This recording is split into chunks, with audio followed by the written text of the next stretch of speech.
एक दिन गणेश जी पेड़ के नीचे आराम से सो रहे थे। तभी कृष्ण जी उनके पास आकर कान में गुदगुदी करने लगे। परेशान होकर गणेश जी रोने लगे। ये देखकर कृष्ण जी भागे और एक जगह लकड़ी का घोड़ा बनाया, उसे अच्छे से पॉलिश किया और फिर पेंट से टचअप देकर सजा दिया। जब घोड़ा तैयार हुआ तो कृष्ण जी उसे लेकर सीधे गणेश जी के पास आए और दिखाया। अब गणेश जी झूलते हुए बोले, मेरे भाई कृष्ण के लिए लाइक और सब्सक्राइब जरूर करो। दीपावली आने वाला था। लक्ष्मी माता धरती पे जाने के लिए अपना बैग पैक कर रही थी। फिर शेरू को बुलाकर माता लक्ष्मी कहती है, शेरू जाओ और गणेश पुत्र से कहना कि तैयार रहे, दीपावली आने वाला है। तभी शेरू जल्दी से दौड़ते हुए गणेश भगवान के पास जाता है और गणेश भगवान से कहता है कि मुझे माता लक्ष्मी ने भेजा है। माता लक्ष्मी बोली है कि आप तैयार रहे, दीपावली आने वाला है, धरती पे जाना है। इतना कहकर शेरू वहाँ से चला जाता है। फिर माता के पास जाता है और माता से कहता है, माता मैं गणेश भगवान से बोलकर आ गया। फिर शेरू माता से पूछता है कि माता आप धरती पे क्यों जा रही है। माता बोलती है कि दीपावली के दिन मेरे भक्त मेरा इंतजार करते हैं। माता लक्ष्मी के लिए वीडियो को लाइक सब्सक्राइब कर। भोले बाबा कुर्सी पर बैठ के मजे से लैपटॉप चला रहे थे।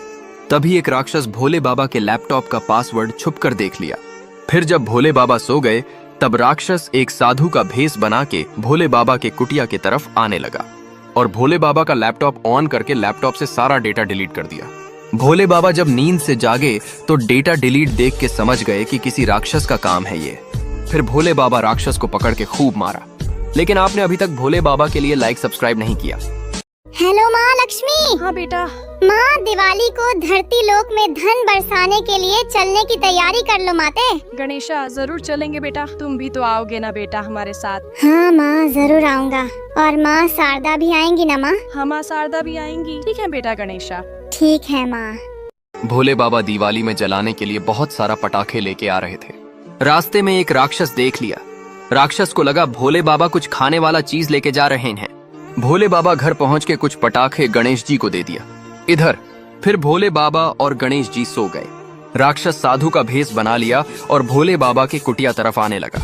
राक्षस उस पटाखे को खाने का चीज समझ के सारा पटाखा चुरा के भाग गया। फिर राक्षस सभी पटाखे को जला जला के खाने लगा। फिर जब पटाखा राक्षस के शरीर से निकल के फटने लगा, राक्षस गणेश जी के पास पहुंचा मदद के लिए। गणेश जी राक्षस को देख के बहुत हंसा। लास्ट में गणेश जी रोने लगे क्योंकि आपने लाइक सब्सक्राइब नहीं किया। गणेश और हनुमान मोदक खा रहे थे। तभी दोनों में बहस हो जाती है कि कौन ज्यादा मोदक खा सकता है। तभी वहां माता पार्वती आ जाती है और कहती हैं कि निर्णय अब मुकाबला से होगा। सभी बंदर कहते हैं कि हमारे हनुमान जी जीतेंगे, तो कैलाश के सभी चूहे भी कहते हैं कि हमारे गणेश जी जीतेंगे। इसी बात पर दोनों में मुकाबला तय हो जाता है और जापान से कंटेनर में भर भर कर मोदक लाए जाते हैं। जो ज्यादा मोदक खाएगा वह जीत जाएगा। दोनों मोदक खाने लगते हैं मगर दोनों बराबर मोदक खाकर थक जाते हैं। अब इसका चुनाव वोटिंग से किया जाएगा। गणेश को जिताने वाले लाइक सब्सक्राइब करेंगे और हनुमान को जिताने वाले कमेंट और सब्सक्राइब करेंगे। गणेश जी के लिए भोले बाबा ने तरबूज के छिलके का कार बना के दिया। ये सब एक राक्षस छुप कर देख रहा था। जब गणेश जी और भोले बाबा सो गए तब राक्षस ने साधु का रूप बनाया और भोले बाबा के कुटिया की तरफ चल दिए। राक्षस ने गणेश जी का कार चोरी करके भाग गया और अपने बच्चे को खेलने दे दिया। गणेश जी जब नींद से जागे तो रोने लगा क्योंकि आपने लाइक और सब्सक्राइब नहीं किया।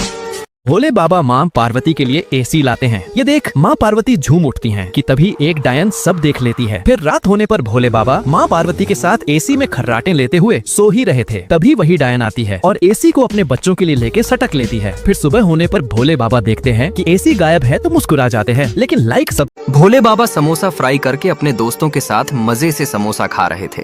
तभी एक दिन बाबा भोले को समोसा फ्राई करते हुए दो राक्षस देख लेता है। फिर राक्षस साधु का भेष बना के भोले बाबा के पास जाने लगता है और भोले बाबा के पास हाथ जोड़कर खड़ा हो जाता है। फिर भोले बाबा ने उस राक्षस को भी समोसा दे दिया। फिर राक्षस असली रूप में आके समोसा मजे से खाने लगा। लेकिन आपने अभी तक भोले बाबा के लिए लाइक सब्सक्राइब नहीं किया।